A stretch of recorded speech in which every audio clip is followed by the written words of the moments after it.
क्या प्रेसिडेंट के पास इतनी पावर होती है जो पीएम को भी हटा सकते हैं? और क्या इलॉन मस्क कोका कोला को खरीदने वाले हैं? रतन टाटा जितना टैक्स देते हैं उससे पाकिस्तान को भी खरीदा जा सकता है। इलॉन मस्क ट्विटर को खरीदने के बाद अब कोका कोला कंपनी को खरीदने का मन बना रहे हैं। उन्होंने एक ट्वीट कर कुछ ऐसे ही संकेत दिए हैं। उन्होंने अपने ट्वीट में लिखा है, next I am buying Coca Cola to put the cocaine back in. Bloomberg company ने इस ट्वीट के बाद कहा है कि इलॉन मस्क के लिए कोका कोला को खरीदना आसान नहीं होगा। दरअसल कोका कोला का मार्केट कैप करीब 284 अरब डॉलर है, जबकि इलॉन मस्क की नेटवर्थ 253 अरब डॉलर ही बनती है। ये कंपनी अभी 200 देशों में कारोबार कर रही है और इसके दुनिया भर में 900 से ज्यादा प्लांट्स हैं। लेकिन कंपनी के सबसे बड़े शेयर होल्डर वॉरेन बफे एक जाने माने बिजनेसमैन के रूप में दुनिया भर में फेमस है, जो कंपनी को इतनी आसानी से नहीं बेचेंगे। देश के प्राइम मिनिस्टर और प्रेसिडेंट में ज्यादा पावरफुल कौन है, इस बात के लिए आज भी लोगों में कंफ्यूजन है। देश के पीएम के पास अपनी कैबिनेट टीम के साथ देश के लिए पॉलिसी और बिल रेडी करने की पावर है, लेकिन इस बिल को पास करने की पावर प्रेसिडेंट के पास है। जब तक वो इस पर सिग्नेचर नहीं करेंगे तब तक ये पास नहीं होगा। यहाँ पर प्रेसिडेंट ज्यादा पावरफुल है। राष्ट्रपति के पास पॉकेट वीटो पावर भी होती है। इस पावर के जरिए राष्ट्रपति मंजूरी के लिए आए विधेयक को ना तो पास करते हैं और ना ही उसे वापस करते हैं। चीफ जस्टिस ऑफ इंडिया और सुप्रीम कोर्ट के जजों को चूज करने की पावर भी प्रेसिडेंट के पास है। पीएम न्यायिक मैटर्स में कोई भी इंटरफेस नहीं कर सकते, लेकिन प्रेसिडेंट सुप्रीम कोर्ट के द्वारा दी गई उम्र कैद या फिर फांसी की सजा को माफ कर सकते हैं। वो तीनों सेनाओं के सुप्रीम कमांडर भी होते हैं। किसी देश से कब युद्ध करना है, कब उसे रोकना है, देश में कब इमरजेंसी लगानी है, ये सब प्रेसिडेंट ही डिसाइड करते हैं। लेकिन इनको अप्लाई करने के लिए पीएम और उनकी कैबिनेट के द्वारा रिटर्न में स्टेटमेंट जरूरी होता है। यानी यहाँ पर पीएम पावरफुल है। प्रेसिडेंट और भी पावरफुल तब हो जाता है जब किसी पार्टी को बहुमत नहीं मिलता। उस टाइम प्रेसिडेंट ही डिसाइड करता है कि किस पार्टी को अपनी सरकार बनाने के लिए बुलाया जाए। इंडियन कॉन्स्टिट्यूशन में कुछ ऐसे प्रावधान है जिसकी वजह से कहीं राष्ट्रपति तो कहीं पीएम के पास ज्यादा पावर है।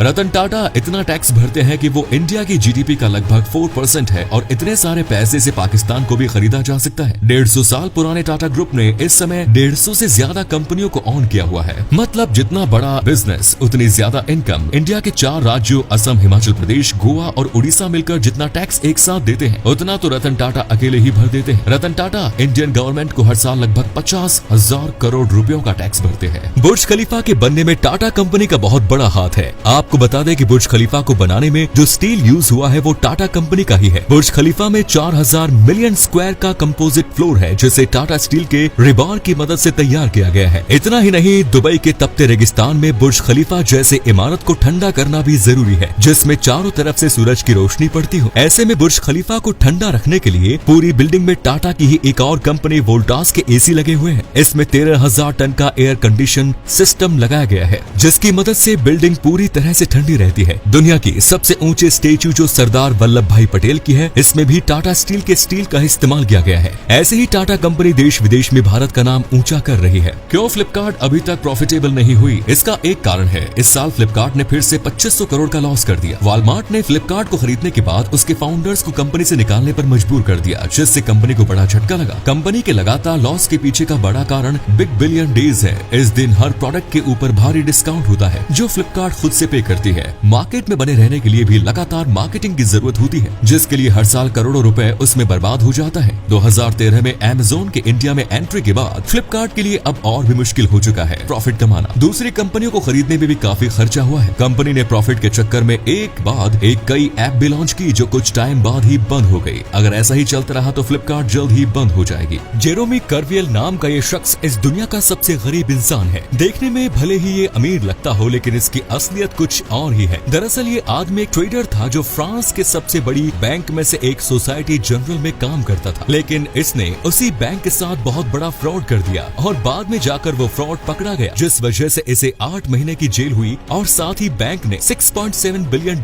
का जुर्माना भी ठोक दिया। 2 साल से ये आदमी एक भी जुर्माना नहीं चुका पाया है, क्योंकि इसके पास एक भी पैसे नहीं है बैंक को देने के लिए। इसीलिए इसे इस दुनिया का सबसे कंगाल आदमी कहा जाता है।